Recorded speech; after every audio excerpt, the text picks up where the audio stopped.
नेपालमा यो थेरवाद बुद्ध शासनको इतिहासको बारेमा र नेपालमा थेरवाद बुद्ध शासन कसरी हरायो र फेरि कसरी पुनर्जागरण भयो भन्ने विषय लिएर म यहाँ उपस्थित भएको छु। नेपाल हामी सबैलाई थाहा छ बुद्ध जन्मभूमि देश। यति हुँदा हुँदै पनि यहाँका शासकहरूले र विभिन्न बाह्य कारणले गर्दाखेरि पनि बुद्ध भूमि नेपालबाट बुद्धका श्रावक शिष्यहरूलाई दुई पटक देश निकाला गरेको इतिहास विद्यमान छ। बुद्ध जन्मभूमि नेपालमा त्यो कालो इतिहास कहिले नमिटिने दागको रूपमा चाहिँ रहिरहेको छ। किन भन्दाखेरि आजभन्दा करिब 90 वर्ष अगाडिसम्म पनि नेपालका हाम्रा पुर्खाहरूले, हाम्रा स्वजनहरूले, बुद्ध भूमि नेपालका नेपालीहरूले बुद्धको शुद्ध शिक्षा न त सुन्न पाएका थिए। अब सुन्नै नपाएपछि अभ्यास गर्ने कुरै भएन र यसरी सुन्न पनि नपाउनु, अभ्यास पनि गर्न नपाउनुको कारणले गर्दाखेरि हाम्रा पूर्वजहरू, हाम्रा पुर्खाहरू जसले निर्वाणको लागि केही गर्न सक्ने अवस्था थियो त्यसबाट वञ्चित हुन पुग्यो। साह्रै दुःख लाग्दो कुरा छ। तर आजभन्दा करिब 90 वर्ष अगाडि हाम्रा श्रद्धेय प्रज्ञानन्द महास्थवीर, जसलाई तडीमा भन्थे भनेर सबैले चिन्दथ्यो, जान्दथ्यो, उहाँ नेपाल प्रवेश गर्नु भएर श्रामणेरको रूपमा नेपाल प्रवेश गर्नु भएर यो थेरवाद बुद्ध शासन लोप भइसकेकोलाई फेरि पुनर्जागरण गराउनु भएको थियो। र त्यसै सन्दर्भमा लिएर मैले केही कुराहरू यहाँ स्लाइड बनाएर प्रस्तुत गर्ने जमर्को गरेको छु। भन्थे मैले स्लाइड देखाउन सक्छु, शेयर गर्न सक्छु होला? सक्नुहुन्छ दाइ। हस् भन्थे, धन्यवाद। ल, मैले स्क्रिन शेयर गरेर यहाँहरूलाई केही कुराहरू बताउने जमर्को गर्दछु। र आजको शीर्षक यहाँहरूले अवगत नै छ। आधुनिक नेपालमा थेरवाद बुद्ध धर्मका पुनर्जागरणकर्ता भिक्षु प्रज्ञानन्द महास्थवीर भनेर चाहिँ राखिएको छ। र यो शीर्षकलाई मैले दुई भाग गरेर यहाँहरूलाई प्रस्तुत गर्ने विचार गरेको छु। र त्यसको लागि मैले श्रद्धेय सुमंगल भन्तेसँग अनुमति पनि लिइसकेको छु। तसर्थ यसलाई दुई भाग गरेर सबभन्दा पहिले यो थेरवाद बुद्ध शासनको विषयमा अलिकति म यहाँहरूलाई जानकारी गराउँदछु। हुन त यहाँहरू प्राय यो विषयमा जानकार हुनुहुन्छ होला नै भन्ने मलाई विश्वास छ। तथापि यो विषयगत कुरा आएको कारणले यसलाई अलिकति कोट्याउनु समय सान्दर्भिक जस्तो मलाई लाग्दछ। तसर्थ मैले यसलाई पहिलो भागमा थेरवाद बुद्ध धर्मको संक्षिप्त इतिहास भनेर भाग छुट्याएको छु। र मलाई विश्वास छ यहाँहरूले यसलाई अन्यथा नमानिकन सुनिदिनु हुनेछ, हेरिदिनु हुनेछ। मैले यो किन भनिराखेको छु भन्दाखेरि अहिले नेपालमा थेरवाद बुद्ध शासनको प्रचार प्रसार, उन्नति, प्रगति धेरै हदसम्ममा भएको हामी पाउँछौं। तर यो अवस्थासम्म आइपुग्दाखेरि कस्तो अवस्थाबाट यो गुज्रिएर यहाँ आइपुग्यो भन्ने कुरालाई पनि सायद हामीले बिर्सनु हुँदैन। र त्यसको साथसाथै यो थेरवाद बुद्ध धर्म के हो, कहिलेबाट सुरु भयो, कसरी सुरु भयो, किन सुरु भयो भन्ने कुरालाई पनि हामीले केही ऐतिहासिक कुराहरूलाई बुझ्नुपर्ने आवश्यकता जस्तो मलाई लाग्दछ। किन भन्दाखेरि भगवान बुद्धको धर्म जो कि जुन कि समस्त प्राणीहरूको लागि समान रूपमा लागू हुने, समस्त प्राणीहरूको कल्याणको लागि र समस्त प्राणीहरूको दुःख मुक्तिको लागि भगवान बुद्धले त्यत्रो मेहनत गरेर बताउनु भएको छ। तर उहाँ बुद्धकै शिक्षालाई लिएर विभिन्न प्रकारका विवादहरू गरेर, विभिन्न प्रकारका सम्प्रदायहरू बनाएर मानिसहरूलाई दिग्भ्रमित पारिराखेका छन्। सबैले बुद्धलाई गुरु मान्छन्, तर बुद्धको शिक्षालाई आफ्नो आफ्नो ढङ्गले, आफ्नो आफ्नो किसिमले प्रचार प्रसार गर्दाखेरि धेरै मानिसहरूलाई अन्योलको वातावरण भएको देखिन्छ। र यसले यो अन्योलको वातावरणले गर्दाखेरि मानिसहरूलाई कुन धर्म बुद्धले सिकाउनु भएको हो र कुन धर्म बुद्धले सिकाउनु भएको होइन भन्ने कुरामा पनि दुविधा भएको देखिन्छ। ऐतिहासिक रूपमा यी कुराहरूलाई हामीले अलिकति जानकारी राख्यौं भने बुद्धको मूल शिक्षा के हो, मूल बुद्ध धर्म के हो र अन्य बुद्ध धर्मको लेबल लगाइएका धर्महरूमा के छन्, सबैले राम्ररी आफैले तत्काल रूपमा छुट्याउन सकिने हुन्छ भन्ने मलाई लागेको छ। तसर्थ मैले भाग 1 मा थेरवाद बुद्ध धर्मको संक्षिप्त इतिहासको बारेमा यहाँहरूलाई जानकारी गराउने क्रममा अलिकति हामीले बुद्ध जीवनीको बारेमा पनि केही जानकारी लिनु आवश्यक जस्तो मलाई लाग्दछ। किन भन्दाखेरि बुद्ध धर्मको प्रणेता, बुद्ध धर्मका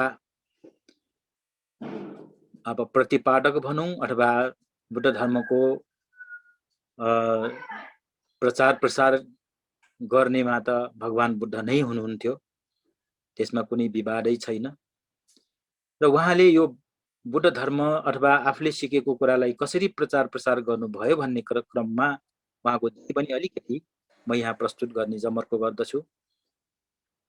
भगवान बुद्ध सिद्धार्थको रूपमा जन्मनुभयो आजभन्दा 2645 वर्ष पहिले वैशाख पूर्णिमाको दिन। यहाँहरूलाई थाहै छ, वर्तमान नेपालको पश्चिम तराई लुम्बिनीमा उहाँको जन्म भएको थियो। उहाँको आमाको नाम रानी महामाया देवी हो भने पिता राजा शुद्धोधन र उहाँहरूको राज्य कपिलवस्तु, जुन हामी अहिले पनि गएर हेर्न सक्छौं। भन्नुको अर्थ सिद्धार्थ कुमार अथवा भगवान बुद्ध कुनै अलौकिक व्यक्तित्व होइन, कुनै देवता होइन, कुनै ईश्वर होइन। उहाँ हामी जस्तै सर्वसाधारण मानिसको रूपमा जन्मनु भयो, तर हामीले भन्दा राम्रो ज्ञान प्राप्त गरेर उहाँ बुद्ध हुनुभयो। फरक यति मात्रै हो। र उहाँको विवाह 16 वर्षको उमेरमा यशोधरासँग भयो। यो बुद्ध जीवनीमा यहाँहरूलाई जानकारी नै होला। र 29 वर्षको उमेरमा उहाँलाई एउटा छोरा प्राप्त भयो, जसको नाम राहुल राखियो।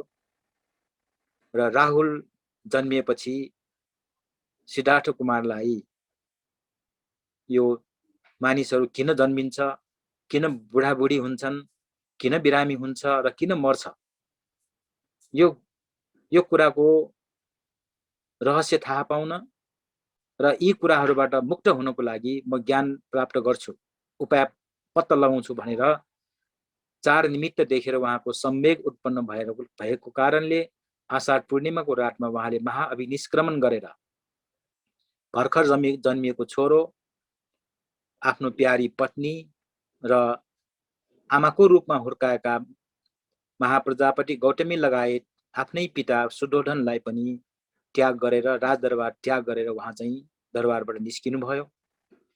र निस्किनु भएर, मैले यो संक्षिप्तमा मात्रै भन्दैछु, निस्किनु भएर उहाँले 6 वर्षसम्म विभिन्न प्रकारका दुष्करचर्या गरेर यो बोधि ज्ञान लाभ गर्न मेहनत गर्नुभयो।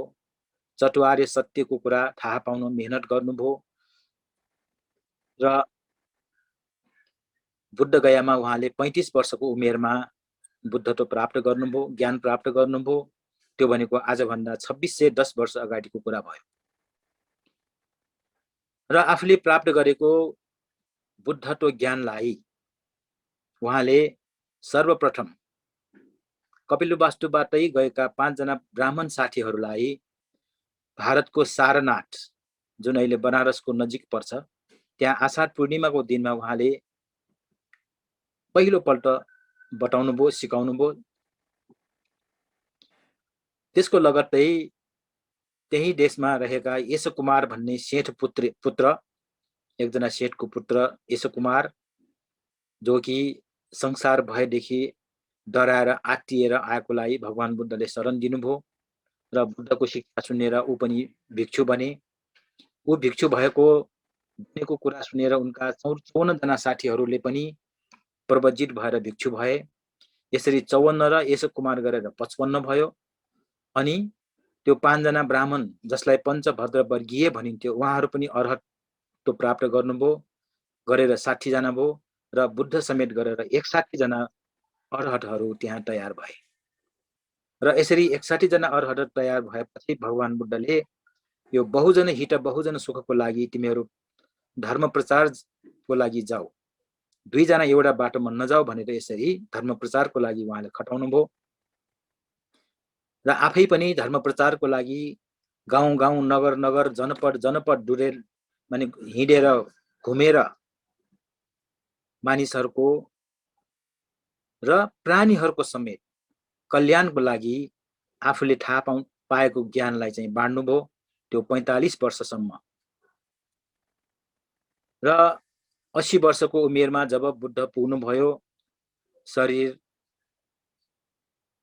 वृद्ध अवस्थामा पुग्यो, थकित अवस्थामा पुग्यो र एक ठाउँमा उहाँले आफैले भन्नुभएको छ, हे आनन्द, मेरो शरीर त यो बिग्रिएको गाडा जस्तो यता पनि ठोक्ने उता पनि ठोक्ने गरेर चलाउनु पर्ने यो जीर्ण शरीर भइसक्यो, त्यसकारण अब मेरो परिनिर्वाणको समय आयो भनेर उहाँले 80 वर्षको उमेरमा कुशीनगर, अहिले गोरखपुरको नजिकै, भारतको गोरखपुर नजिकै आजभन्दा 2645 वर्ष अगाडि वैशाख पूर्णिमाकै दिन उहाँले महापरिनिर्वाण प्राप्त गर्नुभयो।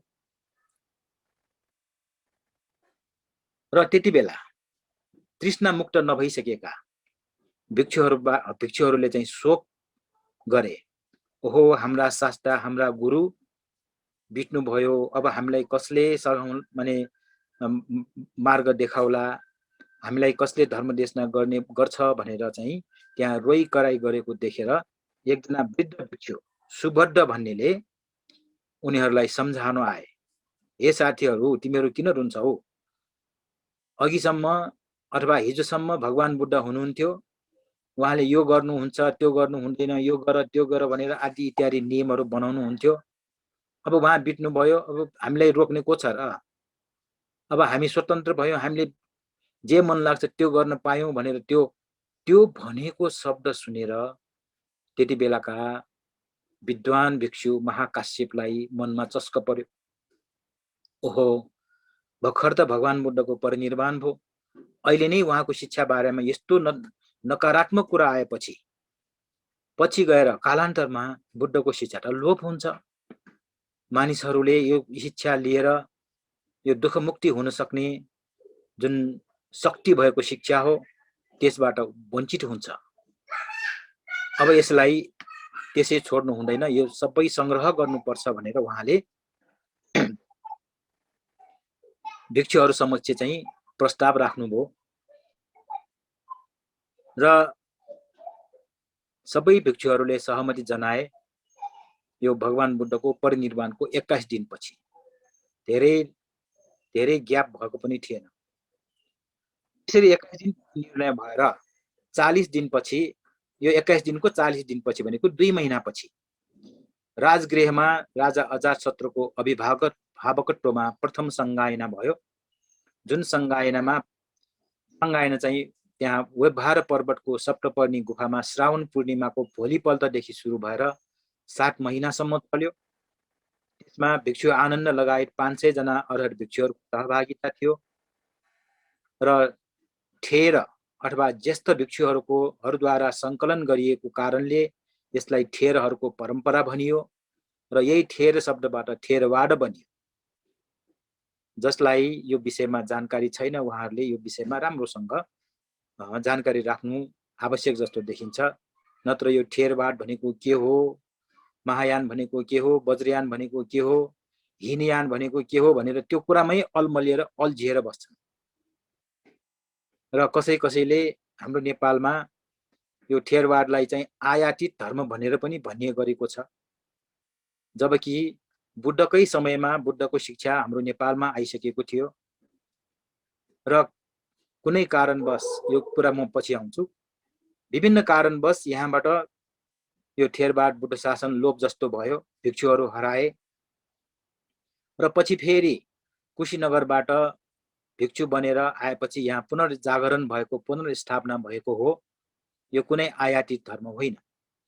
बुद्धकै समयमा यो नेपाल मण्डल भनिन्थ्यो काठमाडौँ उपत्यकालाई। त्यति बेला नै यहाँ प्रवेश भइसकेको शिक्षा बीचमा अलिकति ग्याप हुँदैमा त्यसलाई आयातित भन्दाखेरि त्यो कुनै हालतमा पनि जायज लाग्दैन। त्यसकारण यी कुराहरुमा पनि तपाईहरुलाई मैले यो सचेत गराउने प्रयास गरेँ। र यसरी प्रथम संगायन हुँदाखेरि 84,000 धर्मस्कन्धको संकलन भयो र त्यसलाई पिटक नाम दिएर सुट्ट पिटक, विनय पिटक, अभिधम्म पिटकमा चाहिँ विभाजन गरियो,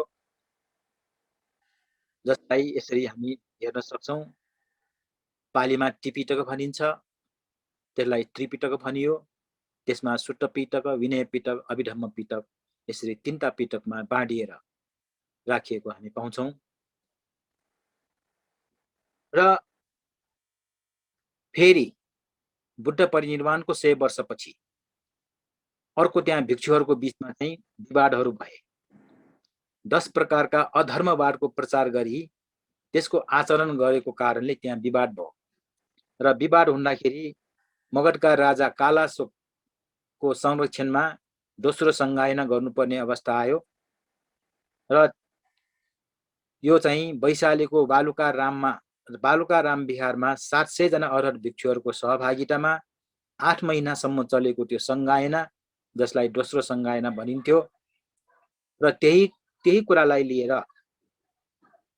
10,000 भिक्षुहरू असहमत भएका उनीहरू कौशाम्बीमा गएर छुट्टै संगायन गर्यो र आफूसँग धेरै संख्या भएको कारणले आफूले आफैलाई महासाङ्गिक भनेर घोषणा गरियो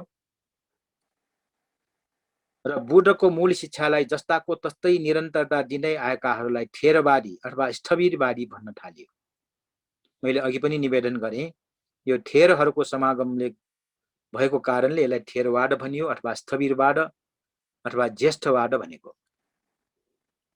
यसरी पहिलोपल्ट बुद्धका अनुयायीहरू दुई खेमामा विभक्त भए। हेर्नुस् है, कसरी यो चाहिँ थेरवाद र महायान टुक्रियो भन्ने कुराहरूको म विस्तारै यहाँहरूलाई भन्दैछु। र सम्राट अशोकको समय आउँदाखेरि भनेको बुद्ध परिनिर्वाणको 216 वर्षसम्म पछिसम्म आउँदाखेरि त त्यो दुईटा खेमा पनि 18 निकायमा विभाजन भयो।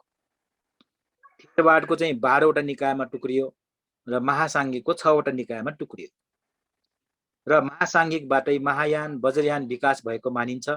त्यो चाहिँ कहिले त भन्दाखेरि ईसा 100 भनेपछि अहिले आजभन्दा 1900 वर्ष अगाडि यसरी महायान वज्रयानको विकास भएको इतिहास पाइन्छ।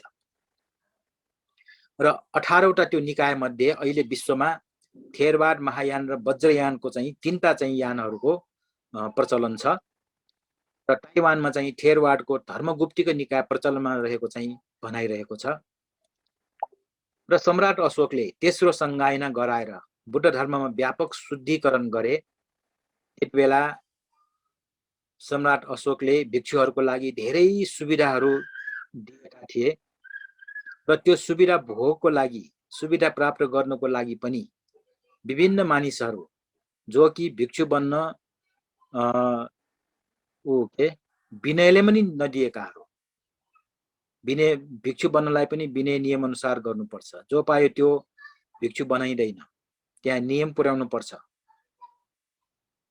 तर राजाले, सम्राटले दिएको सुविधा उपभोग गर्नको लागि नियम सियम सबै एकातिर फालेर भिक्षु बन्न आउनेहरू थुप्रै भए र उनीहरूले शील पालना पनि गर्दैन थियो, पवाराना पनि गर्दैन थियो।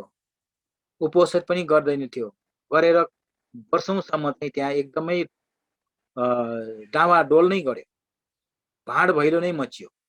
यो कुरो थाहा पाएर अनि सम्राट अशोकले ओहो यो त असाध्यै नराम्रो विकृति आयो, यसलाई शुद्धिकरण गर्नु पर्यो भनेर एकजना भिक्षुलाई चाहिँ बुद्धको शिक्षा के हो भनेर सोधेर सही कुरा बताउनेलाई भिक्षु कायम राख्यो, भन्न नसक्नेलाई भिक्षु टोबाट च्युट गरेर सेतो वस्त्र पहिराएर उनीहरूलाई बाहिर निकालिदिए। त्यसरी बाहिर निकालिनेको संख्या 60,000 छन् भन्ने चाहिँ इतिहास। र उनले यसरी शुद्धिकरण गरिसकेपछि थेरवाद बुद्ध धर्मलाई धेरै सहयोग गरे र विश्वका 9वटा देशहरूमा धर्मदूतहरू पठाएर धर्म प्रचार गर्न पठाए। र त्यसरी 9वटा धर्मदूत पठाउनेमा आफ्नै छोरो पनि पठाएको थियो, श्रीलङ्कामा छोरी पनि पठाएको थियो। र त्यही धर्मदूत मण्डलको एउटा समूह हिमाली क्षेत्रमा पनि आएका थिए र नेपाल मण्डल अथवा हाम्रो यो काठमाडौँ उपत्यका त्यति बेला यो हिमाली हिमवत खण्डमा पर्थ्यो। त्यति बेला त्यो धर्मदूत मण्डलहरू काठमाडौँमा पनि छिरेको इतिहास। हुन त बुद्धकै समयमा कपिलवस्तुबाट शाक्यहरूका साथ भिक्षुहरू नेपाल उपत्यका आएको इतिहास छ। भिक्षु आनन्द आफ्ना आफन्तहरू भेट्न नेपाल उपत्यका आएको कुरा मूल सर्वाष्टिवादी विनयमा उल्लेख छ। तसर्थ बुद्धकै समयमा नेपाल मण्डल अथवा काठमाडौँ उपत्यकामा मूल बुद्ध धर्म अर्थात् थेरवाद बुद्ध धर्मले प्रवेश पाइसकेको थियो। र त्यति मात्रै होइन, सम्राट अशोकले नेपाल भ्रमण गरेको भनाइ छ। यहाँ अशोक स्तूपहरू पाटनमा 4वटा छ भन्ने भनाइ छ। त्यसै गरेर लुम्बिनीमा शिलास्तम्भ निर्माण गरेको हामीले अहिले पनि देख्छौँ। र उन छोरी चारुमती नेपालमा आएर चाबहिल बनाएको भन्ने पनि इतिहास छ।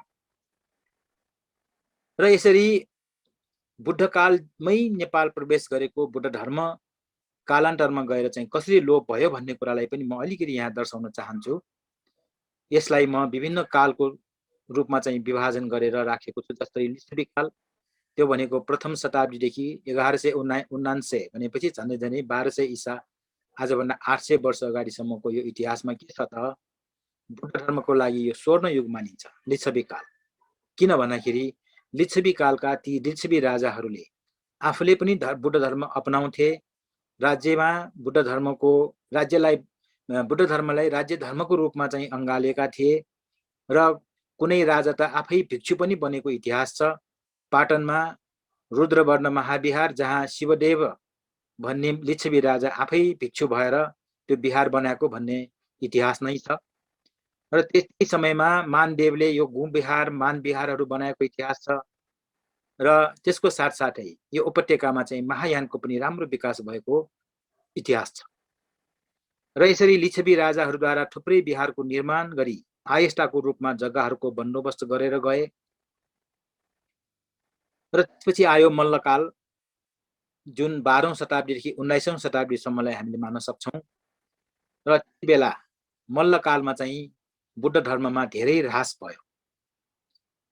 एक त राज्यले पनि बुद्ध धर्मलाई त्यति सहेन, अर्को भारतबाट आएको शङ्कराचार्यले यहाँ बौद्ध मन्दिर विहार चैत्यहरूको संहार गरे, भत्काइदिए, बौद्ध ग्रन्थहरू जलाइए। त्यसमाथि फेरि यहाँ मल्ल राजा जयस्थिति मल्लले यो भारतबाट ब्राह्मण पुरोहितहरू ल्याएर यहाँ जात व्यवस्थाहरू बनाएर जसले जे काम गरेको त्यही नामले चाहिँ जात व्यवस्था गरेर यहाँ 100औं जातहरू बनाइदियो। त्यसको साथसाथै बिहारमा बसेका भिक्षु भिक्षुणीहरूलाई जबरजस्ती चिवर फुकाल्न लगाएर गृहस्थी बनाएर पठाए। त्यहाँदेखि नेपालमा भिक्षुहरूको दर्शन दुर्लभ भयो, हरायो है। त्यसमाथि अर्को फेरि त्यहाँ बङ्गालबाट एउटा मुसलमान आएको थियो शमसुद्दिन शाह भन्ने, उसले पनि यहाँ बुद्ध धर्मलाई आक्रमण गरेर यो 1349 सालमा यहाँ चाहिँ धेरै बुद्ध धर्मलाई ह्रास पारे। र त्यसपछि आयो शाहकाल, यो भनेको 19औं शताब्दीदेखि 21औं शताब्दीको पूर्वार्धसम्म। र शाहकालमा आएर पनि देशले बुद्ध धर्मलाई सहेन। तिब्बती परम्परामा भिक्षु भएका 5 जना घेलुङहरूलाई चन्द्र शमशेरले सन् 1924 मा देशबाट निकाला गरे। उनीहरूलाई आरोप के थियो त भन्दाखेरि त्यति बेला हिन्दू धर्म भन्ने थिएन, बुद्ध धर्म भन्ने पनि थिएन। बुद्ध मार्गी र हिन्दू के शिव मार्गी भन्ने थियो र जातले श्रेष्ठहरू शिव मार्गीमा गनिन्थ्यो र प्रेम कुमार श्रेष्ठ शिव मार्गीबाट यता बुद्ध मार्गी भिक्षु बनेको कारणले उनले चाहिँ धर्म परिवर्तन गर्यो भनेर त्यो आरोपमा चाहिँ उहाँलाई चाहिँ देश निकाला गरेको थियो। उहाँ हुनुहुन्थ्यो भिक्षु महाप्रज्ञा। उहाँ सहित 5 जनालाई देश निकाला गरेको थियो। बुद्ध जन्मभूमि नेपालबाट पहिलो पल्ट भिक्षुहरूलाई देश निकाला गरेको यो सन् 1924 मा। र त्यसै गरेर बौद्ध गृहस्थीहरूले ब्राह्मण पुरोहितलाई नढोगेको भन्दै भीम शमशेरले बौद्ध उपासक उपासिकाहरूलाई नजरबन्दमा राखे, त्यस्तो सजाय सुनाए। र त्यति हुँदा हुँदै पनि उहाँ महाप्रज्ञा भिक्षु पहिला तिब्बती परम्परा अनुसार खेलौँ भन्नुभएको थियो, तर पछि सन् 1928 मा कुशीनगरमा पुग्नुभयो र त्यहाँ गुरु चन्द्रमणि महास्थवीरबाट थेरबारी सामनेरको प्रवज्ञा ग्रहण गर्नुभयो। त्यसकारण आधुनिक नेपालमा जति बेला जयस्थिति मल्लको कारणले गरेर नेपालमा भिक्षुहरू लोप भएको थियो र आधुनिक नेपालको यो इतिहासमा महाप्रज्ञा भिक्षुले सामनेर भएर थेरबारी सामनेर भएर उहाँ चाहिँ आधुनिक नेपालको पहिलो सामनेर भिक्षु चाहिँ बन्नुभयो नेपालीको हिसाबले। तर उहाँ नेपालमा आउन पाउनु भएको थिएन, किन उहाँलाई त चन्द्र शमशेरले निकाला गरेको, त्यसकारण देशमा आउनु हुँदैन थियो। नेपालीको हिसाबले उहाँ प्रथम सामनेर हुनुभयो, तर 700 वर्षपछि नेपाली पहिलो थेरबारी भिक्षु उहाँ नै हुनुहुन्छ, त्यसमा विवाद छैन। तर देश निकालामा परेको हुनाले देशमा आउन प्रतिबन्ध थियो र यही दौरानमा काठमाडौँको इटुम्बहालका वैद कुलमान सिंह तोलाधर जो ल्हासामा महाप्रज्ञाको प्रेरणाबाट खेलौँ बन्नुभयो ल्हासामै र सन् 1930 मा कुशीनगरमा झर्नुभयो। त्यहाँ कर्मशील नामाकरणका साथ थेरबारी सामनेर हुनुभयो र नेपाल खाल्डोमा आएर काठमाडौँको सडकमा भिक्षाटन गर्नुभयो। अब उहाँ महाप्रज्ञा पछि थेरबार सामनेर हुनुभएको भए पनि उहाँ नेपाल आउनु भएर काठमाडौँको सडकमा भिक्षाटन गर्नुभएको कारणले यो 700 वर्षपछि यहाँको जनताले साक्षात भिक्षुको दर्शन गर्न पाए। त्योभन्दा अगाडि बिहार बाहाबहीको बुद्ध मूर्तिको दायाँ बायाँ रहेको चित्रलाई देखाएर भिक्षुहरू भनेको यस्तो हुन्छ भनेर चित्र देखाउने गर्थ्यो अरे। र प्रज्ञानन्द भन्ते कर्मशील, पहिला कर्मशील थियो, पछि प्रज्ञानन्द भिक्षुको नामबाट उहाँ चिनिनुहुन्छ। र उहाँ काठमाडौँमा आएर चाहिँ यसरी भिक्षाटन गरेर भिक्षुको चाहिँ प्रवेश गराएको हुनाले उहाँलाई आधुनिक नेपालको थेरबार बुद्ध शासनमा पुनर्जागरणकर्ताको रूपमा प्रमुख व्यक्तिको रूपमा लिइन्छ। यो हाम्रो यो इतिहासलाई हामीले भुल्नु हुँदैन। त्यसकारण उहाँ नै आधुनिक नेपालमा सर्वप्रथम भित्रिएका थेरबारी भिक्षुको रूपमा चिनिन्छन्। उहाँ नै नेपालका एकमात्र सङ्घ महानायक पदबाट विभूषित हुनुभएका अग्र महापण्डित हुनुहुन्छ र उहाँ हुनुहुन्छ चिरपरिचित भिक्षु प्रज्ञानन्द महास्थवीर, जसलाई टढीमा भन्ते भनेर प्राय धेरैले चिनेको छ, धेरैले जानेको छ र उहाँसँग सङ्गत गर्नुहुने मध्ये धेरैजना अहिले पनि जीवित नै हुनुहुन्छ। र यसरी इतिहासको कालखण्डमा बुद्ध जन्मभूमि नेपालबाट भिक्षुहरूलाई धपाइए र पछि उहाँलाई पनि धपाइयो 2000 सालमा यो जुद्ध शमशेरको समयमा। र आधुनिक नेपालमा थेरवाद बुद्ध धर्मको पुनर्जागरणकर्ताको रूपमा पनि उहाँ चिनिनु।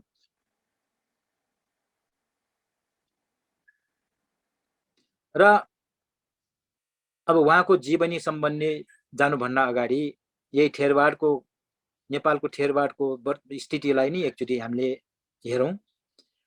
र उहाँ प्रज्ञानन्द महास्थवीरले यहाँ बुद्ध धर्मलाई पुनर्जागरण गरेर पुनर्स्थापना गरिसक्नु भएपछि पछि धम्मालोक भिक्षु भयो, शाक्यानन्द भिक्षु, सुब्बानन्द भिक्षु, अनिरुद्ध भिक्षु, अमृतानन्द, त्यसै गरेर भिक्षु बुद्ध घोष, भिक्षु अशोघोष, भिक्षु महानाम, भिक्षु सुदर्शन, भिक्षु ज्ञानपूर्णिक, भिक्षु बोधिसेन लगायत अन्य थुप्रै भिक्षुहरूको योगदान रह्यो। केमा?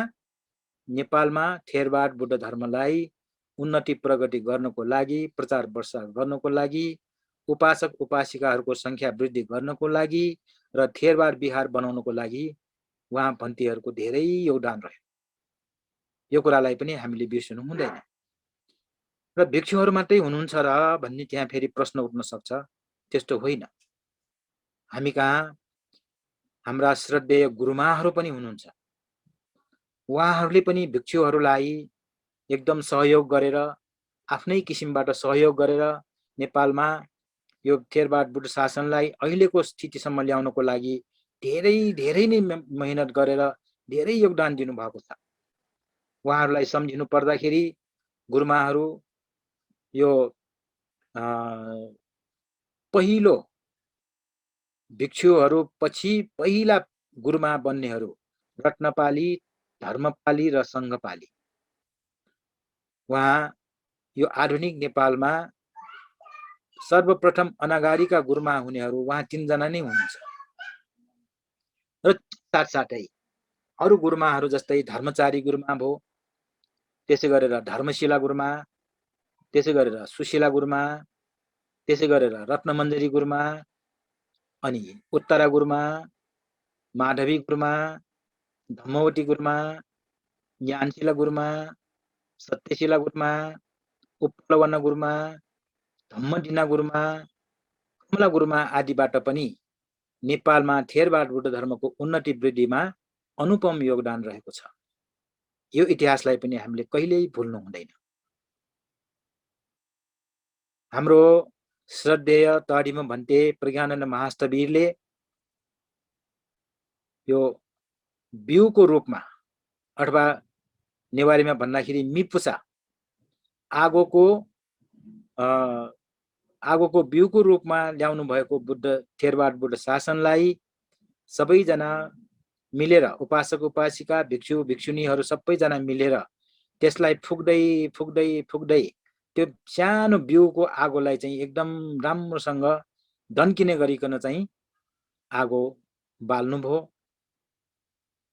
प्रकाश फैलाउनु भयो र यो बुद्धको यो जुन थेरवाद शासनको ज्योति चाहिँ अहिले राम्रोसँग फैलिएको हामीले आभास पाउँछौँ। तर त्यतिकैमा हामी सन्तोष हुनु ठिक हुँदैन। यसलाई अझै उन्नति वृद्धि गर्नु जरुरी छ। कारण किन त भन्दाखेरि बुद्धले जुन सिकाउनु भयो, जसरी सिकाउनु भयो, त्यसैलाई अनुसरण गरेर, त्यसैलाई निरन्तरता दिएर आएको यो थेरवाद बुद्ध शासनमा बुद्धको शुद्ध शिक्षा हामी पाउँछौँ। र त्यही शिक्षामा कतिपय मिसावट भएर, कतिपय तोडमोड गरेर, बुझ्न नसक्ने गरेर पनि शिक्षाको प्रचार प्रसार भइरहेको छ। त्यसबाट मानिसहरूले फाइदा लिनुभन्दा बढी बेफाइदा नै अनुभूति गर्न सक्ने हुन्छन्। जबकि बुद्धले सिकाउनु भएको शुद्ध शिक्षालाई जो कसैले पनि, हाम्रो नेपालका नेवारले मात्रै होइन, नेपालीले मात्रै होइन, सम्पूर्ण विश्वका मानिसहरूले, जस्तो अब थाइल्यान्डमा हेर्नुहोस् त्यस्तो प्रचार प्रसार भएको छ, कस्तो श्रद्धा छ, भिक्षुहरूको संख्या पनि लाखौंको संख्यामा छ। किन त्यस्तो भयो त? बुद्धको शिक्षा यदि नराम्रो भएको भए त्यसरी प्रचार हुन्थ्यो र? बर्मामा हेर्नुहोस्, श्रीलङ्कामा हेर्नुहोस्, त्यसै गरेर कम्बोडियामा, भियतनाममा, लाओसमा, जहाँ हेर्नु भए पनि बुद्धको शिक्षा, शुद्ध शिक्षा प्राप्त गरेका मानिसहरू, उनीहरू आफू पनि सुख शान्तिसँग बाँच्छन्, अरूलाई पनि सुख शान्तिसँग बाँच्न सिकाउँछन्। त्यसै गरी बौद्ध राष्ट्रहरूको लिस्ट धेरै छ। अहिले युरोपतिर, अमेरिकातिर बुद्धको शिक्षा धेरै प्रचार भएको छ। त्यहाँ महायान बुद्ध धर्मको धेरै प्रचार भएको छ। त्यो पनि खुसीकै कुरा मान्नु पर्दछ। किन भन्दाखेरि कमसेकम बुद्धको शिक्षा युरोप अमेरिकासम्म पुग्यो, अस्ट्रेलियासम्म पुग्यो। यो 7 महादेशमा चाहिँ प्रचार प्रसार भयो नि। र त्यति हुँदा हुँदै पनि यदि त्यो शिक्षा शुद्ध रूपमा चाहिँ प्राप्त गर्न सकेनन् भने त्यसबाट प्राप्त हुनुपर्ने फाइदाबाट चाहिँ मानिसहरू वञ्चित हुन सक्छ, त्यसबाट घाटा हुन सक्छ। त्यसकारणले यो थेरवाद बुद्ध शासनको विषयमा हामीले थाहा पाइराख्नुपर्छ भन्ने हिसाबले मैले प्रज्ञानन्द भन्तेको सँगसँगै यो थेरवादको पनि केही कुरा गर्ने मैले मौकालाई चाहिँ उपयोग गरेँ। सायद यहाँहरूलाई न्यासुरो लागेको छैन होला जस्तो लाग्छ। र यसरी बुद्ध जन्मभूमि नेपालबाट विक्रम सम्वत 2000 सालमा उहाँ प्रज्ञानन्द भन्ते, महास्तवी लगायत 8 जना भिक्षुहरूलाई देश निकाला गरिए। र विक्रम सम्वत 2003 सालमा भिक्षुहरूमाथि लगाइएको निष्कासन फुकुवा भएपछि यहाँ थेरवाद बुद्ध धर्मको विकास र विस्तार द्रुत गतिमा भयो। र यसरी भिक्षुहरूमाथि लगाइएको निष्कासन फुकुवा गर्नमा हाम्रो श्रद्धेय अमृतानन्द भन्तेको पनि ठुलो देन छ।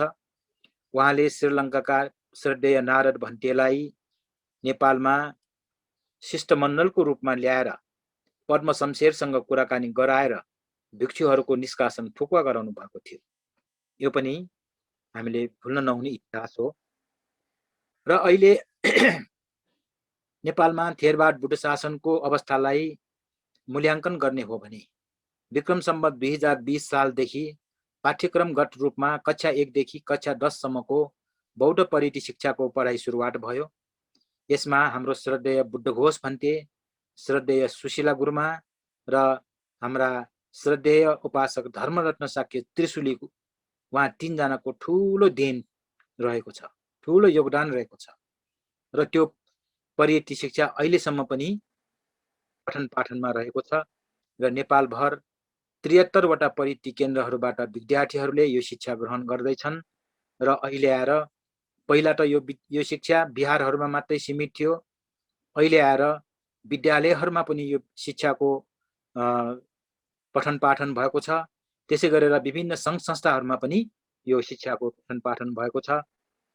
र अर्को खुसीको कुरा, गएको 9 वर्ष अगाडि 2069 सालदेखि यहाँ थेरवाद बुद्ध धर्ममा उच्च शिक्षा हासिलका लागि लुम्बिनी बौद्ध विश्वविद्यालयसँग सम्बन्धन राखी थेरवाद बुद्धिस्ट एकाडेमीले विश्व शान्ति विहारमा MA को कक्षा सञ्चालन गर्दै आइरहेको छ। र अहिलेसम्ममा करिब 100 जना उच्च जनशक्ति तयार भइसकेको यो खुसियाली पनि तपाईहरुलाई बाँड्न चाहन्छु। र यसै वर्षदेखि भगवान बुद्धले बोल्नु भएको भाषा जसले पाली भाषा भनिन्छ, त्यो पाली भाषाको पनि MA पढाइ सुरु भएको छ यही विश्व शान्ति विहारको थेरवाद बुद्धिस्ट एकाडेमीमा।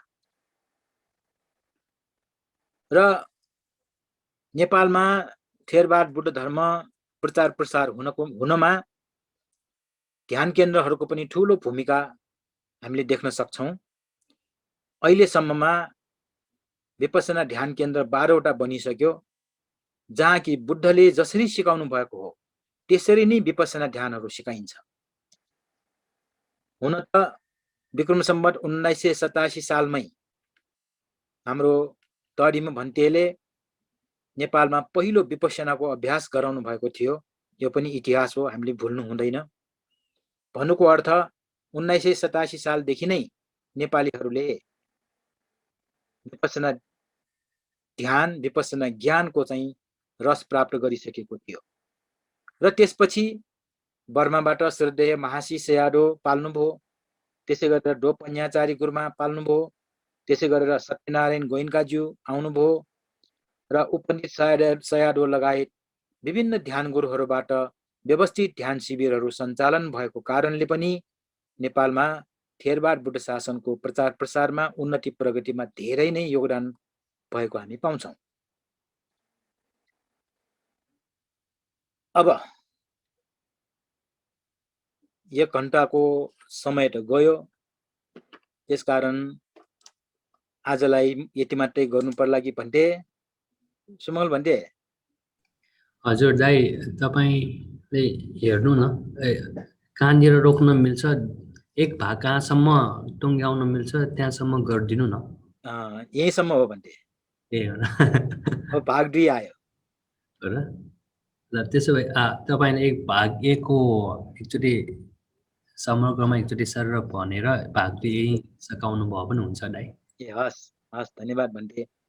ल यसरी मैले अघि नै तपाईलाई निवेदन गरेँ, आजको यो जुन विषय छ आधुनिक नेपालमा थेरवाद बुद्ध धर्मको पुनर्जागरणकर्ता श्रद्धेय प्रज्ञानन्द महास्थवीर भनेर जुन शीर्षक राखिएको छ त्यसलाई 2 भागमा बाँडेर मैले सबभन्दा पहिले थेरवाद बुद्ध धर्मको इतिहास र त्यसपछि नेपालको परिस्थितिको बारेमा यहाँलाई पहिलो भागको रूपमा आज प्रस्तुत गरेँ र अब भाग 2 गरेर हाम्रो तरिम भन्टेको संक्षिप्त चिनारी प्रस्तुत गर्नको लागि मैले योजना बनाएको र अहिले समय 5:30 भइसकेको कारणले मैले यो भाग 2 लाई चाहिँ पछिको प्रस्तुतिको लागि राख्दछु र श्रद्धेय सुमंगल भन्तेको आज्ञा अनुसार आजको प्रस्तुतिलाई संक्षेपमा भन्नुपर्दाखेरि भगवान बुद्धको जन्मभूमि नेपालमा बुद्धको शुद्ध शिक्षालाई थेरवाद बुद्ध शासन भनेर भनियो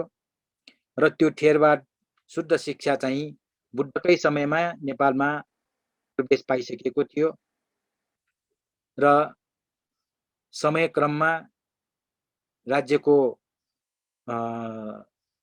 गलत नीतिको कारणले वैदेशिक आक्रमणको कारणले नेपालबाट भिक्षुहरू पनि हराए, बुद्ध धर्मको प्रचार प्रसार सिकाइ पनि हरायो।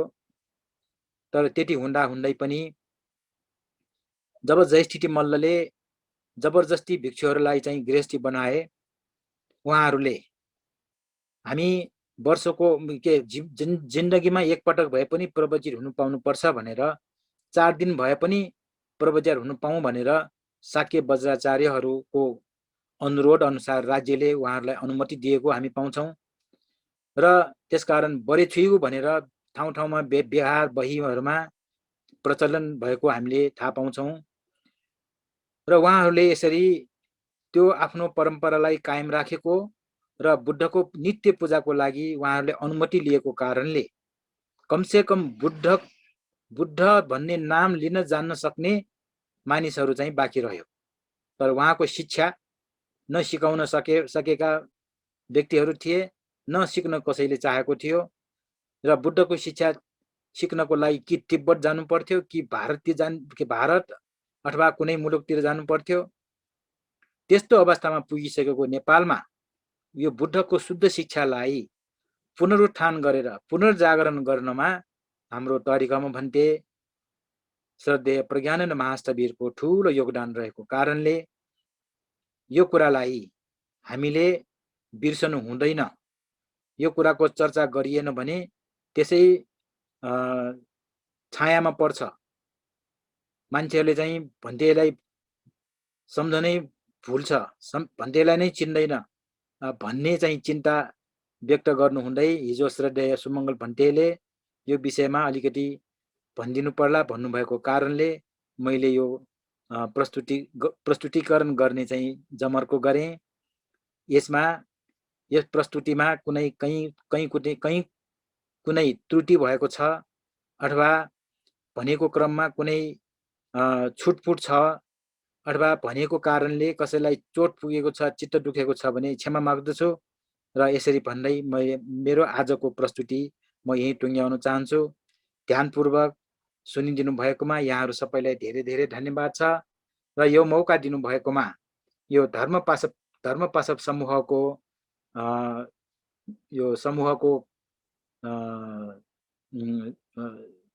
समूहको चाहिँ के भन्ने बनाउने हाम्रो श्रद्धेय सुमंगल भन्तेमा पनि धेरै धेरै आभार प्रकट गर्दै बिदा हुन चाहन्छु। केही प्रश्न छ भने राख्नु हुन अनुरोध छ। धन्यवाद। साधु साधु साधु। धेरै धेरै साधुवाद र कृतज्ञ व्यक्त गर्न चाहन्छु। उहाँ हामी सबैले चाहिँ मदन दाई भन्छौँ उहाँलाई। मदन सरले चाहिँ धेरै राम्ररी प्रस्तुत गर्नुभयो। यदि तपाईँहरूमा केही प्रश्न भएको भए तपाईँहरू हात उठाउन सक्नुहुन्छ आजको यो जुन उहाँले प्रस्तुत गर्नुभएकोमा, या यदि तपाईँहरूसँग आज नभए भोलि सरिता दिदी हजुर भन्नुहोस्, माइक अन। सर नमस्ते। हजुर धेरै धन्यवाद सर, धेरै कुरा जाने हामीले सर। सर अनि यो गु बिहार भनेको त्यहाँ माथि उसको हो, गु बिहार माथि साङ्खुको। हजुर हजुर हजुर, वज्रयोगिनीको माथि। हस् धेरै धन्यवाद सर। धन्यवाद। त्यस्तै अरू कोही हुनुहुन्छ कि उहाँसँग केही प्रश्नहरू या आफूमा लागेको जिज्ञासा या कतै आफूले नबुझेको जस्तो यहाँ भन्टे हजुर यहाँ एउटा प्रश्न चाहिँ यो च्याट बक्समा आएको छ। हजुर भन्नु। बिना मानन्दरज्यूबाट चाहिँ भन्टेलाई बौद्ध ऋषि नि भनिन्छ नि होइन र भनेर प्रश्न गर्नुभयो। भन्टेले मात्रै भन्नुभयो, यहाँ महाप्रज्ञा भन्टेलाई बौद्ध ऋषि पनि भनिन्छ। अब यस विषयमा चाहिँ म छोटकरी मात्रै भन्छु। उहाँ भिक्षु हुनुभयो होइन, तर पछि गएर उहाँको विभिन्न कारणले गर्दाखेरि उहाँ गृहस्थाश्रममा फर्किनु भयो, फेरि गृहस्थी जीवन बिताउनु भयो र गृहस्थाश्रममा बसेर फेरि उहाँले दिक्क लाग्यो, फेरि वैराग्य आयो, फेरि भिक्षु हुन जानुभयो। यसरी 2-3 पटक यताउति हुँदा हुँदा पछि त म ऋषि भएर बस्छु भनेर भिक्षु नबनिकन ऋषि भेषमा चाहिँ उहाँले जीवन बिताउनु भयो र ऋषिकै भेषमा उहाँको चाहिँ देहावसान पनि भयो। त्यसकारण बौद्ध ऋषि भनेर उहाँलाई भनिन्छ। मैले त्यो अघि सन्दर्भ नआएकोले चाहिँ नभनेको, तपाईले सोध्नुभयो, भन्न पाएँ। धन्यवाद बिनाजी। साधु। त्यस्तै अरू कोही? सरिता दिदी हजुर भन्नु। एकैछिन सरिता दिदी कहाँ हुनुहुन्छ? म माइक अन गरिदिन्छु तपाईँलाई।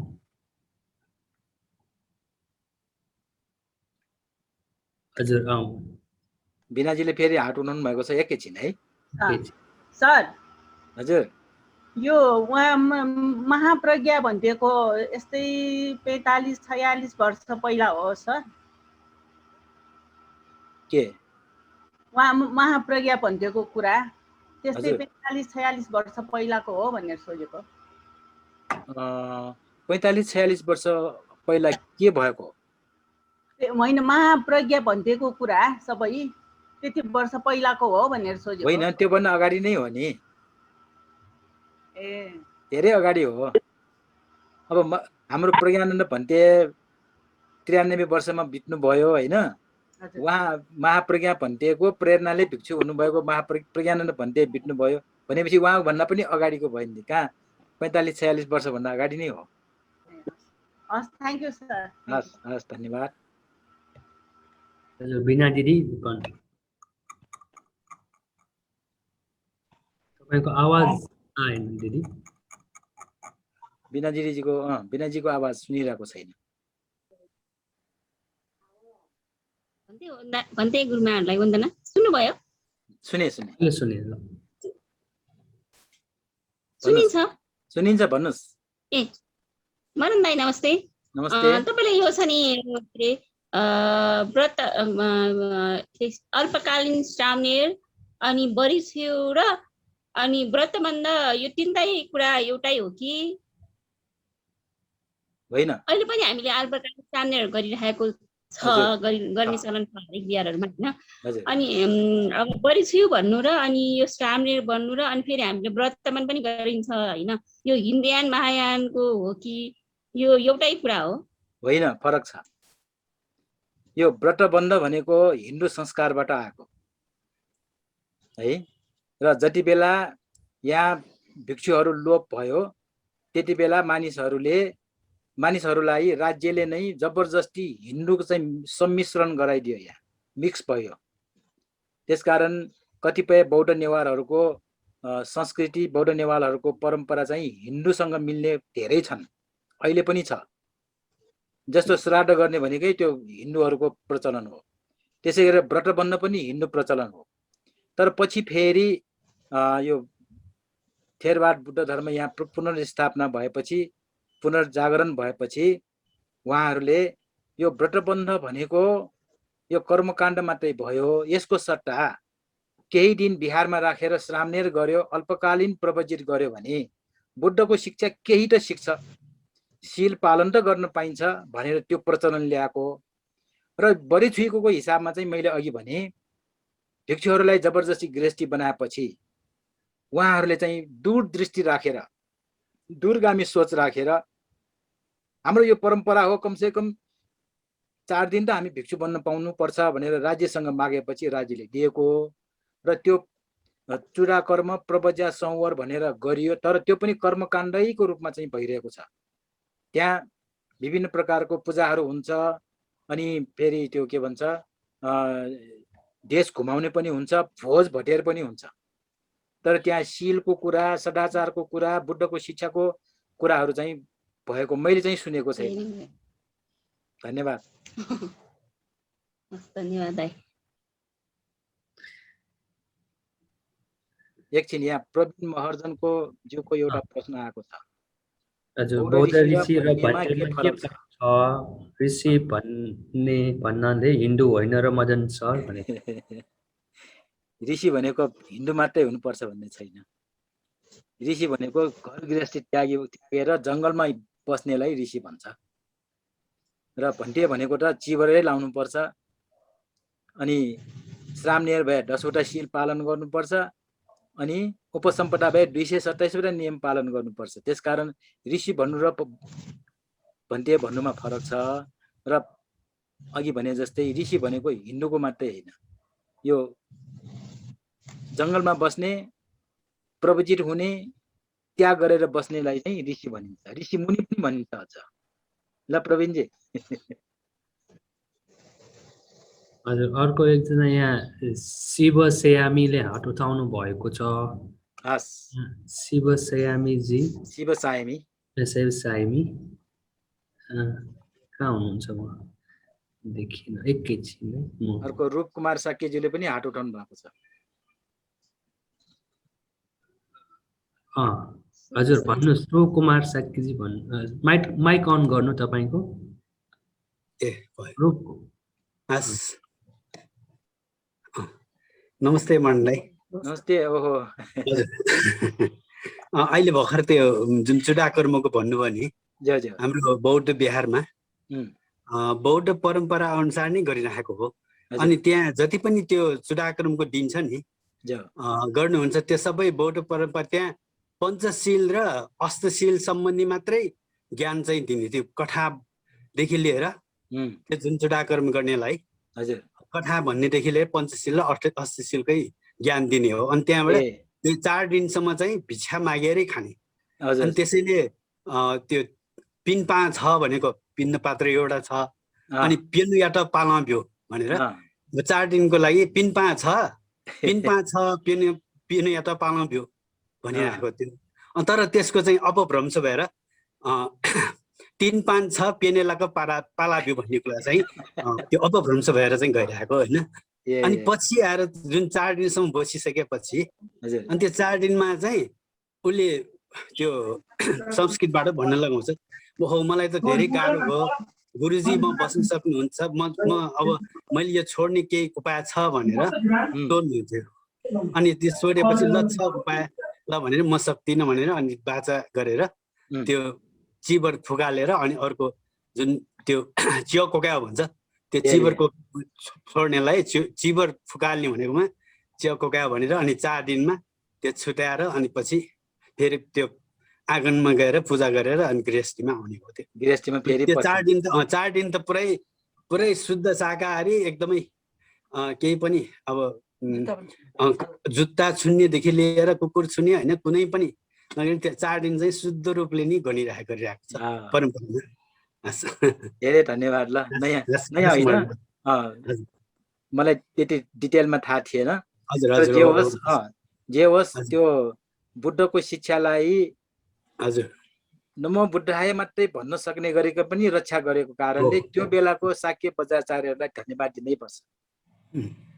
त्यो पनि इतिहास हो।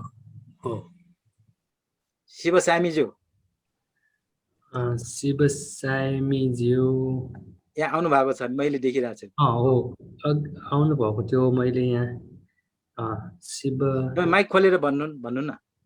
शिवसामीज्यू म माइक अन गरिदिन्छु उहाँको। ए हजुर भन्नु शिवसामीज्यू। हजुर नमस्ते मदन दाइ। नमस्ते नमस्ते। जीसम्म म एक विपස්සनाको साधक हुँ। हजुर हजुर।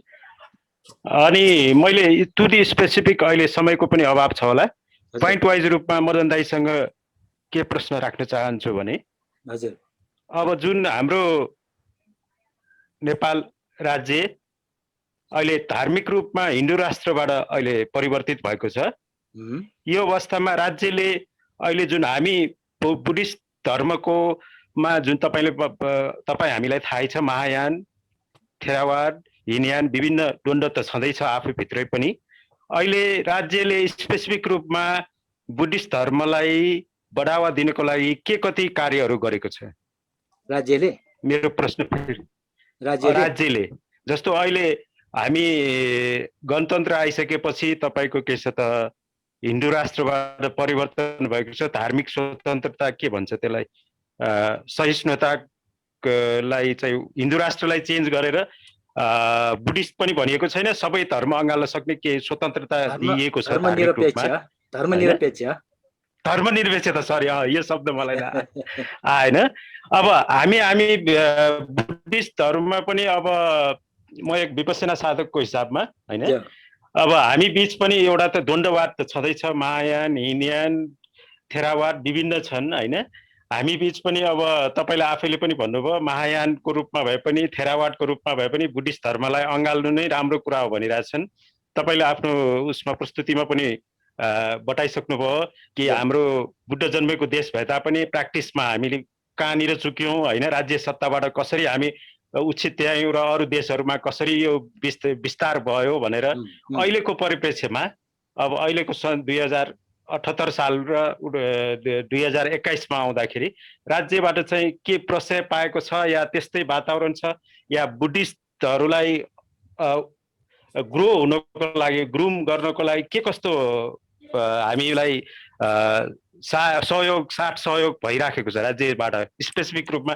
अब जस्तो लुम्बिनी बौद्ध विश्वविद्यालय, लुम्बिनीमा थोर बहुत प्र्याक्टिस र हामी काठमाडौँमा नेवारहरूमा थोर बहुत प्र्याक्टिस बाहेक स्पेसिफिक रूपमा चाहिँ जस्तो तपाईले थाइल्यान्डमा भन्नुभयो, यहाँ चाहिँ के कति भइराखेको छ कार्यहरू, त्यसको बारेमा केही दृष्टि राखिदिनुहुन्छ कि भनेर। हस्, धन्यवाद शिवजी। समसामयिक प्रश्न गर्नुभयो, धेरै धन्यवाद छ। र पक्कै पनि अब यो लोकतन्त्र आएपछि गणतन्त्र देशको चाहिँ हिसाबले धर्मनिरपेक्ष भनियो, सबै धर्मलाई समान अवसर दिने, समानता दिने भनेर भनियो, कागजमा भनिएको छ, संविधानमा पनि उल्लेख छ। तर व्यवहारिकमा कति छ भन्ने जहाँसम्म तपाईको प्रश्न छ, यो हामी सबैले देखिराखेकै हो, कसैबाट पनि लुकेको छैन। अब किन त भन्दाखेरि अहिले पनि पोलिसी लेभलमा हैन, नीति निर्माणको तहमा सबै ब्राह्मणहरू बाहुनहरू छन् हैन, र उनीहरूले पक्कै पनि हिन्दू धर्मलाई नै बढावा दिने चाहिँ उनीहरूको सोच छ, योजना छ, त्यही किसिमको चाहिँ तारतम्य मिलाउँछन्। अनि अरू धर्मको, बुद्ध धर्मको मात्रै होइन, अरू धर्म पनि छन् नि हामी कहाँ, उनीहरूको कार्यक्रम लग्यो भने उनीहरूले त्यति राम्रो माने सघाएको, त्यति राम्रो रेस्पोन्स भएको चाहिँ कसैबाट पनि सुन्नमा आएको छैन, एक नम्बर। दोस्रो कुरो, त्यति हुँदा हुँदै पनि उनीहरूले अब विश्वले चाहिँ यो धर्मनिरपेक्ष राष्ट्र भनिसकेपछि विश्वको पनि त आँखा लाग्ला नि, त्यसकारण यहाँ केही गर्नु पर्ला भनेर अलि छुस्स दिने गरेको चाहिँ छ। जस्तो तपाईले भन्नुभयो, अब लुम्बिनीमा अलिअलि विकास भएको छ, अहिले पनि अब लुम्बिनीको जति 20% कामको लागि चाहिँ अरबौं रुपियाँ छुट्याएको छ नि, साँच्चै छुट्याएको र साँच्चै गरेको हो भने त सही भयो होइन, कागजमा मात्रै हुन होला कि भन्ने डर छ। किन हामीले त्यही कुरा भोग्दै आएका छौँ। यो दोस्रो कुरा हो। तेस्रो कुरो, यो बुद्धको शिक्षालाई यो स्कुलहरूमा पनि पढाउनु पर्छ, यो नैतिक शिक्षाको रूपमा दिनुपर्छ भनेर कतिपय आवाजहरू उठिरहेको छ। तर त्यति चासो लिएको चाहिँ नीतिगत तहमा बस्नेहरूले लिएको चाहिँ हामीले देखेको छैन। तर आशा गरौँ आगामी दिनहरूमा यो चाहिँ बिस्तारै कार्यान्वयन हुँदै जाओस्। त्यसमा यहाँहरू जस्तै अरूले पनि पहल गर्दै जाउँ। सबैले आफ्नो ठाउँबाट आफ्नो क्षमताले भ्यासम्म गर्यो भने नहुने कुरा त छैन होला। शिवजी धन्यवाद। धन्यवाद। दाई अर्को पनि यहाँ प्रवीण मानन्दर ज्यूको पनि एउटा प्रश्न आएको छ। हजुर, तपाईँ स्क्रिनमा देख्नु। थेरवाद बिहारहरूमा हाल चल्दै आएको अल्पकालीन प्रवज्या तथा ऋषिनी अथवा ऋषिनी कार्यक्रमले जुन ख्याति पाएको छ त्यसले सामान्य जनमानसमा गुरुजुहरूले गर्ने र बिहारहरूमा गरिने दुईटै कर्मकाण्डको विकल्प कर्मकाण्डको रूपमा मात्र बुझिन थालेकोले यसबारे प्रस्ताव पारिदिनु हुन अनुरोध छ भन्दै एउटा राजेश मानन्दर उहाँले सोध्नु भएको छ। राजेश हैन, राजेन। राजेन, हजुर राजेन मानन्दर। राजेन। राजेनजीलाई पनि धेरै धन्यवाद छ। थेरवाद बिहारहरूमा हालचाल ल्याएको अल्पकालीन एउटै कर्मकाण्डको विकल्प कर्मकाण्डको रूपमा मात्र बुझिन थालेकोले यसबारे होइन। यो त अब कस्तो छ भने अब दुईटै कर्मकाण्ड एउटै हो कि अलग हो भनेर बुझ्नको लागि त अब गर्नेले पनि थाहा हुनु पर्यो र यदि थाहा पाएन भने त्यहाँ सोधेर बुझ्न पनि आवश्यक जस्तो लाग्छ। यो गरेको हो गर्यो भनेर आँखा चिम्लेर मात्रै लाग्दाखेरि पनि हामी सत्य कुराबाट टाढिन्छौँ। जस्तो बिहारहरूमा अष्टशील दशशील पालना गराएर चिबर वस्त्र पहिराएर पुरै भिक्षु जीवनको चाहिँ त्यहाँ चर्या हुन्छ। अब त्यसमा कर्मकाण्ड मात्रै भयो कि भएन भनेर यसो चासो राखेर के भयो भनेर त्यो ऋषि हुनेहरू अथवा श्रामणेर हुनेहरूसँग पनि सोध्न सकिन्छ अथवा आफै बिहारमा गएर पनि बुझ्न सकिन्छ। यदि त्यहाँ कर्मकाण्ड मात्रै भइरहेको छ भने त्यहाँ प्रश्न पनि गर्न सक्नुपर्ने हुन्छ। किन भन्दाखेरि हाम्रो बच्चाहरूलाई हाम्रो छोराछोरीहरूलाई त्यसै फालन लगेको त होइन नि। त्यहाँ के गर्यो कसो गर्यो के सिकायो यो कुरामा चासो राख्नु हाम्रो पनि कर्तव्य हो जस्तो लाग्छ। यसमा मैले यति मात्रै भनौँ। साधु साधु। अनि अर्को एउटा प्रश्न पनि आएको छ नै, त्यो हाम्रो कार्ड भन्ने नाउँ त उहाँले लेख्नु उहाँको जुमा नाउँ छैन। हजुर सर, हाम्रो यो थेरवादलाई किन हिनयान पनि भनिन्छ? यस्तो सुन्दा नि कस्तो नरमाइलो लाग्छ। ल, मैले अघि यो थेरवाद र महासाङ्घिकको फ्र्याक्सन होइन विभाजनको बारेमा भने र त्यसरी 10,000 भिक्षुहरू जम्मा भएर कौशाम्बीमा आफूलाई महासाङ्घिक भनेर चाहिँ सङ्गायना गरेपछि अरू थेरवादीहरूको सङ्ख्या चाहिँ सानो छ, 10,000 सम्म थिएन। र त्यही बेला महासाङ्घिकहरूले यो थेरवादहरूलाई तिमीहरू समूह पनि थोरै छ र तिमीहरूले चाहिँ लिएको उद्देश्य पनि आफूमुखी मात्रै छ, व्यक्तिगत स्वार्थमा मात्रै छ। त्यसकारण यो चाहिँ हीन सोच हो भनेर हिनयान भनेर चाहिँ नामाकरण गरेको। यो थेरवादले आफूले भनेको होइन, महासाङ्घिकहरूले दिएको नाम हो। र यो चाहिँ सयौं वर्षसम्म चाहिँ यो क्यारियन भएर गयो। तर आजभन्दा 65 वर्ष अघि यो बुद्ध सम्वत 2500 श्रीलङ्कामा चाहिँ एउटा ठुलो बृहत सम्मेलन भएको थियो। बुद्ध जयन्तीको 25औं बुद्ध जयन्तीमा। र त्यहाँ विश्वभरका बौद्धहरूको भेला भयो, महायान वज्रयान यो थेरवाद सबै। र त्यहाँ छलफल हुँदाखेरि यसरी बुद्धको अनुयायीहरूले एक पक्षले आफूलाई महान भनेर चाहिँ सुपेरियर देखाउने, अरूलाई चाहिँ हेय भावले हीन भन्ने यो शब्द प्रयोग गर्नु भएन। यो बुद्धको शिक्षा अनुरूप पनि छैन। त्यसकारण अबदेखि हिनयान शब्द चाहिँ प्रयोग नगर्ने भनेर त्यहाँ सहमति भएर अहिले हिनयान शब्दको प्रयोग चाहिँ कहीँ पनि छैन। तर पुरानो किताबहरूमा जति बेला त्यो चाहिँ प्रचलित थियो त्यति बेला लेखेको किताबहरूमा चाहिँ हिनयान शब्द अझै पनि छ, तर व्यवहारमा अहिले चाहिँ छैन। धन्यवाद। साधु दाई। अनि अब यहाँ धरानबाट हाम्रो सपना दिदीले पनि एउटा प्रश्न राख्छु भन्नुभएको छ। भन्नु दिदी। हेलो दाई, नमस्कार। नमस्ते। म सपना साक्य धरानबाट। हजुर हजुर। दाईको धेरै कुराहरू सुन्छु, राम्रो लाग्छ। आज प्रत्यक्ष भेट्न पाएकोले खुसी पनि लाग्छ। ए ल धन्यवाद। अनि मेरो प्रश्न चाहिँ के भने नि दाई, नेपालमा सबभन्दा पहिला सुन्नु भएन, नेपालमा सबभन्दा पहिला थेरवाद धर्म प्रचार भएको त भोजपुर हो नि, होइन दाई? बौद्ध ऋषिले त्यहाँबाट सुरुवात गर्नुभएको नि, होइन? कसले भन्नुभयो?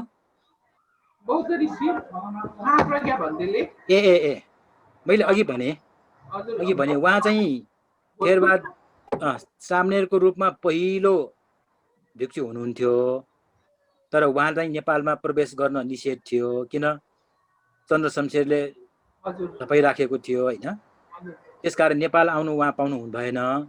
पछि कर्मशील अथवा प्रज्ञान भन्थे सामनेर भएर नेपालमा पस्नु भएको कारणले नेपालमा पुनर्जागरणको पहिलो श्रेय चाहिँ उहाँले दिने गरेको छ।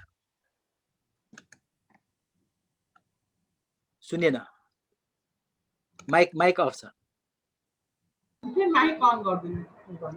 हजुर हजुर। यो थेरवादको सुरुवात चाहिँ नेपालमा हुँदाखेरि चाहिँ प्रथम सुरुवात चाहिँ हाम्रो भोजपुरबाट भएको भनेर भनिन्छ, होइन? जब नेपालको सबभन्दा पहिलो बिहार भोजपुरमा भनिन्छ नि, होइन? त्यो चाहिँ हो। अनि त्यो कुरा आएन, होइन? तपाईबाट मैले त्यो पनि बुझ्न खोजेको हो। त्यो चाहिँ पहिलो थेरवाद बिहार चाहिँ भोजपुरमा बनेको, त्यो कुरा सही हो। अनि त्यसपछि महाप्रज्ञा भन्थे त यता इन्डियामा पनि बस्नु भएको थियो नि, होइन? उहाँ चाहिँ खासमा कालिम्पोङ, खासमा चाहिँ उहाँ इन्डियाकै हो कि इन्डियाबाट नेपाल आउनु भएको हो कि? होइन, नेपाली नै हो उहाँ। यहाँ काठमाडौँको जैसी देवलमा उहाँको घर। कालिम्पोङ चाहिँ धेरै, अनि हाम्रो मा हुनुहुन्छ कि हाम्रो मुख्य चेली हो हाम्रो माहरू। ए ल, धेरै खुसी लाग्यो। सानो बेलादेखि नै महाप्रज्ञा भन्थेले नै उहाँहरूलाई चाहिँ बोध गराउनु भएको। हजुर हजुर हजुर। कालिम्पोङमा माको माइती पनि कालिम्पोङमा। अनि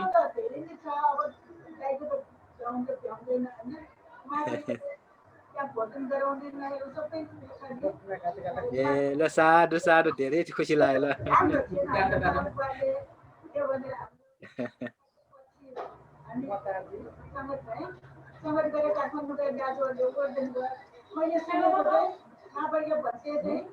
भोजपुर जाँदाखेरि धर्म प्रचार गर्नु जाँदाखेरि चाहिँ सरकारहरूले जेलमा राखेको अनि त्यो राखेको अन्त महावर्गले पत्रिका दिएछ। मलाई जेलमा राखेर 5 दिनको दिनमा यो पञ्चशील पालन गरेर म निस्किन्छु भने तिमीहरूले निस्किनु सक्दैन, यहीँबाट तिमीहरूले नाश गरिदिन्छु भनेको थियो। अनि त्यो 5 दिनको दिनमा पञ्चशील पालन गर्दा 5 दिनको दिनमा केही पुलिसले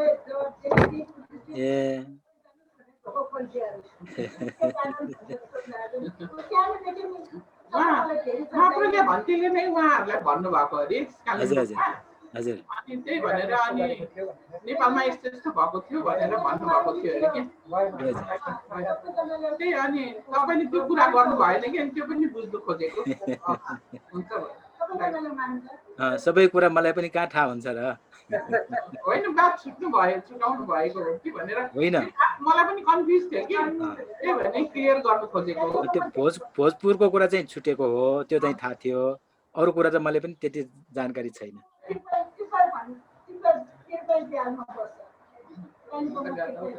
धेरै धन्यवाद छ।